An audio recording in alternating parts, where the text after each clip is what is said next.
Assalamualaikum dan salam sejahtera. Saya Suzeliana binti Syamsul Kamar, guru matematik di MRSM Kuala Kelawang. Saya akan berkongsi satu pengalaman menggunakan teknik mnemonik bagi membantu pelajar menengah rendah mengingati nama-nama asas poligon. Semasa sesi PDP, saya mendapati pelajar sukar untuk mengingati nama-nama asas poligon. Bunyi dan bentuk yang hampir sama menjadikan pelajar keliru dan sukar menghafal. Sebagai penyelesaian, teknik mnemonik PH Honda diperkenalkan. PH Honda membantu pelajar mengingat nama-nama asas poligon selepas segitiga dan segi empat dengan cepat. Pemilihan akronim yang dikaitkan dengan jenama kenderaan sekaligus membantu ingatan jangka panjang. P. Pentagon adalah poligon 5 sisi. H. Hexagon adalah poligon 6 sisi. H. Heptagon adalah poligon 7 sisi. O. Octagon adalah poligon 8 sisi. N. Nonagon adalah poligon 9 sisi. D.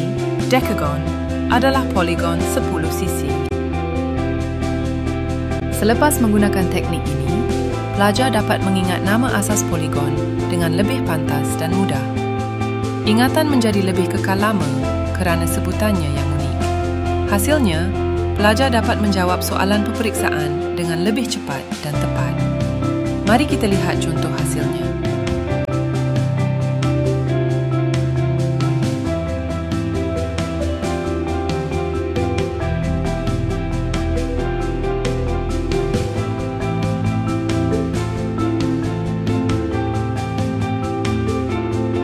Kajian pendidikan menunjukkan bahawa teknik mnemonik sangat berkesan meningkatkan ingatan pelajar.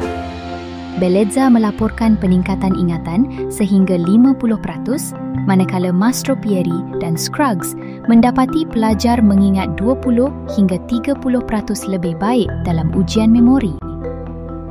Kajian seterusnya membuktikan mnemonik turut membantu ingatan jangka panjang melebihi 30%.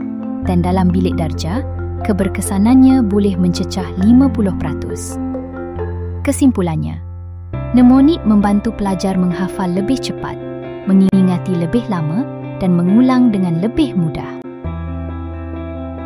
Setiap pelajar mempunyai gaya pembelajaran yang berbeza. Teknik mnemonik membantu kerana ia mudah, menyeronokkan dan berkesan untuk jangka panjang. Guru boleh mencipta akronim lain mengikut topik, manakala pelajar digalakkan mengulang semula secara berkala untuk mengukuhkan ingatan.